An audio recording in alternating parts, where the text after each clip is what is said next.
और छपरा में सबसे ज़्यादा अपराध और जहरीली शराब से सैकड़ों लोगों की मौत, अपराधियों का मनोबल बढ़ा, जातीय उन्माद पैदा कर रहा है और प्रशासन का शासन के अंदर से संरक्षण कहीं न कहीं अपराधियों के ग्राफ को बढ़ा रहा है।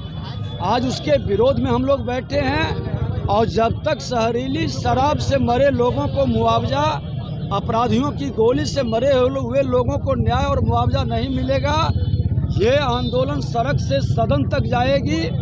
सरकार समय रहते पूरे बिहार के अंदर बढ़ रहे अपराध को हर हाल में रोके। आज खुल करके राजधानी के अंदर जिस तरह से जेठली में हुआ, समस्तीपुर के अंदर जिस तरह से घटना घटित हो रहा है, मुजफ्फरपुर में इजराइल मंसूरी डायरेक्ट मंत्री का नाम आ रहा है हत्या कराने में वहाँ पर, और उस पर FIR दर्ज नहीं करना, कहीं न कहीं घोर अराजकता का वातावरण है। इस अराजकता के विरोध में हम लोग महाधरना का कार्यक्रम किए हैं और सरकार अगर जो संज्ञान में नहीं लेती है, न्याय नहीं देती है और जहरीली शराब और प्रशासनिक अराजकता में सुधार नहीं करती है, तो ये मामला सदन के अंदर भी पूरी ताकत से लड़ाई होगी। मतलब सड़क से सदन तक लड़ने के लिए निश्चित तौर पर सड़क से सदन तक लड़ने के लिए ही नहीं, हम लोग महामहिम राज्यपाल महोदय और भारत के गृह मंत्री को हस्तक्षेप करने की भी मांग करेंगे। बिहार के अंदर पूरी तरह से जंगल राज नहीं, गुंडा राज स्थापित करने का सुनियोजित सरकार का जो सोच है, जातीय उन्माद के माध्यम से भय बनाने का और जातीय नरसंहार कराने का, इस पर रोक लगाना जरूरी है। मुख्यमंत्री तेजस्वी ने कहा है कि रात भर में ऐसा कोई छड़ी हम घुमा दे कि जंगल राज हो गया, और जो भाजपा साथी तो नहीं था।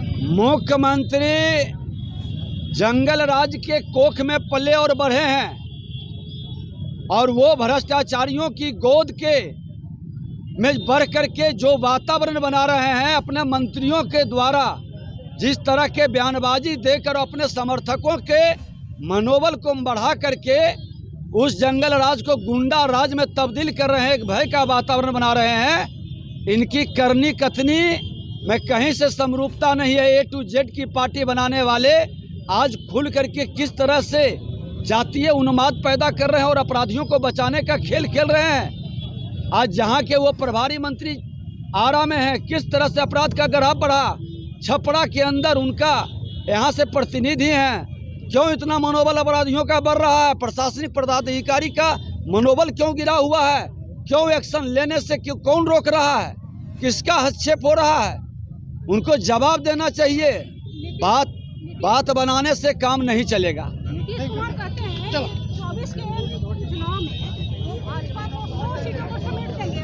नीतीश कुमार जी 2023 ही नहीं पार करेंगे, जिसको बिहार की जनता ने कभी स्पष्ट बहुमत सरकार बनाने का नहीं दिया, जनादेश कभी नहीं मिला। चोर दरवाजे से लोग ला करके आज सरकार में बैठे हैं। ऐसे लोगों की बात का कोई महत्व नहीं होगा। न कांग्रेस न कोई दल उनको महत्व दे रहा है। वो देवगौड़ा और गुजराल के पथ पर बढ़ने का खेल खेल रहे हैं, उनका सपना साकार नहीं होगा।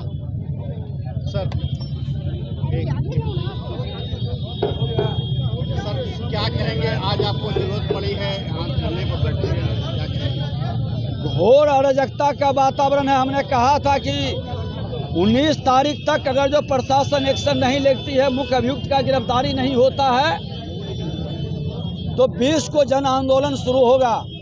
और आज जहरीली शराब से हुई मौत का, अपराधियों की गोली से हुई मौत का, अपराधियों के द्वारा जो पीट कर जिस तरह से अराजकता का वातावरण बनाया गया और उस पर एक्शन नहीं लेना, अपराधियों को बचाने का खेल करना और पीड़ित परिवार को उल्टे केस करना, कहीं न कहीं सरकार शासन प्रशासन में अपराधियों के मनोबल को बढ़ाने का और लोगों के बीच भय पैदा करने के विरोध में हम लोग बैठे हैं। सर क्या करेंगे? अभी तक अपराधियों की गिरफ्तारी नहीं हुई है, कहीं ना कहीं प्रशासन भी इसमें शक के घेरे में है। सरकार के दबाव में अपराधियों की गिरफ्तारी नहीं हो रही है। पीड़ित परिवार पर मुकदमा कर करके वो भय का वातावरण और केस को बरगलाने का, केस को कमजोर करने का ये खेल खेल रहे हैं। भारतीय जनता पार्टी जनता के साथ हो रहे अत्याचार और इनकी समस्याओं को लेकर के हमेशा लड़ाई लड़ी है। जंगल राज से भी मुक्ति दिलाया है, इस गुंडा राज से भी हम लोग लड़के मुक्ति दिलाएंगे। ये लड़ाई सड़क से सदन तक जाएगी। सर